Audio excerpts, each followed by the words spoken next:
আজি বড়োভূমিত তিনিখনকৈ নিৰ্বাচনী সভাত অংশগ্ৰহণ কৰে মুখ্যমন্ত্ৰী ডক্টৰ হিমন্ত বিশ্ব শৰ্মাই।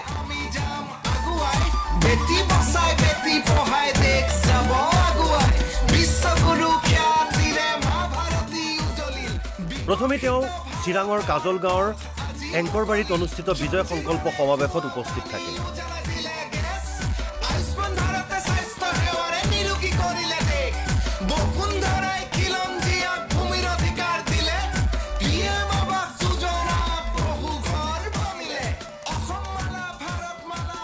মোদী চৰকাৰৰ নেতৃত্বত বিটিআৰত শান্তি ঘূৰি অহা বুলি দাবী কৰিলে মুখ্যমন্ত্ৰীয়ে। শান্তিৰ বাবে বিজেপি আৰু UPPLৰ চৰকাৰ এখন অত্যন্ত প্ৰয়োজনীয়। BTC বা বিটিআৰৰ প্ৰগতিৰ বাবে আমাক UPPL আৰু বিজেপিক চৰকাৰ লাগে আৰু তেতিয়াহে আমাৰ এই অঞ্চলে শান্তি সমৃদ্ধি আৰু প্ৰগতিৰ খোজত আগবাঢ়িব পাৰিব।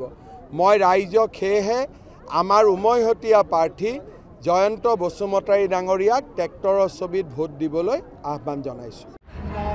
নিৰ্বাচনৰ পাছতেই UPPLৰে মিত্ৰতা শেষ হ'ব বুলি ওলোৱা বাতৰি খণ্ডন কৰিলে মুখ্যমন্ত্ৰীয়ে। UPPL আৰু বিজেপিৰ মিত্ৰতা দুটা ৰাজনৈতিক দলৰ মিত্ৰতা নহয়, বিটিআৰৰ শান্তি সমৃদ্ধি আৰু প্ৰগতিৰ বাবে হোৱা মিত্ৰতা।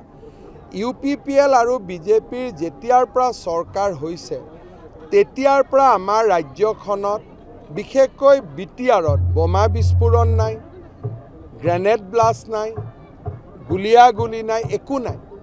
এতিয়া মানুহে বন্দুকেদি ভোট নোখোজে, হাতজোৰ কৰি ভোট খোজে মানুহৰ পৰা। এই পৰিৱৰ্তনটো স্থায়ী কৰিব লাগে।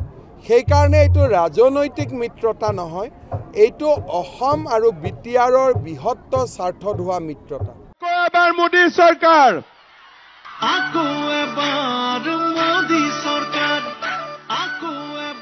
ইয়াৰ পাছতে মুখ্যমন্ত্ৰীয়ে কোকৰাঝাৰত আন এক নিৰ্বাচনী সভাত অংশগ্ৰহণ কৰি এতিয়া বড়ো মাতৃসকলে নিজ সন্তান দেৰিলৈকে ঘৰলৈ উভতি নাহিলেও পূৰ্বৰ দৰে চিন্তা কৰিব নালাগে বুলি তাৎপৰ্যপূৰ্ণ মন্তব্য কৰে।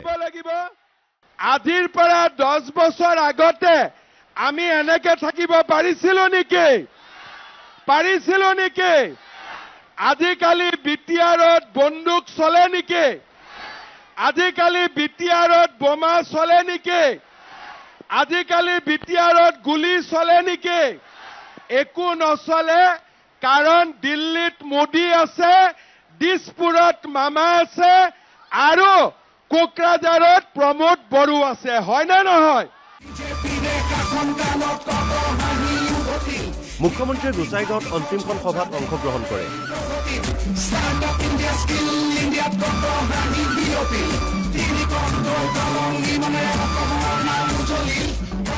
বিজেপি UPPLৰ মিত্ৰতাই বিকশিত বড়োলেণ্ড প্ৰতিষ্ঠা কৰা বুলি মন্তব্য কৰিলে মুখ্যমন্ত্ৰীয়ে।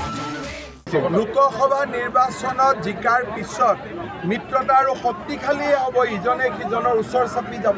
এটাই মাত্ৰ মনত ৰাখিব যে বিজেপি UPPL AGP ৰাইজৰ বুকুৰ মাজত আছে। ইয়াৰ পূৰ্বে এপছুৰ সভাপতি দীপেন বড়োৰ পিতৃৰ আদ্যশ্ৰাদ্ধ অনুষ্ঠানত অংশগ্ৰহণ কৰে মুখ্যমন্ত্ৰীয়ে।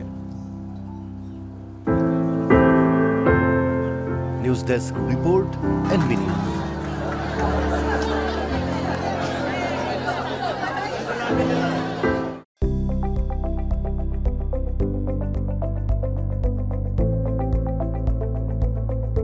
NB নিউজ, সহজ সৰল ভাষাত নৱভাৰতৰ কথা।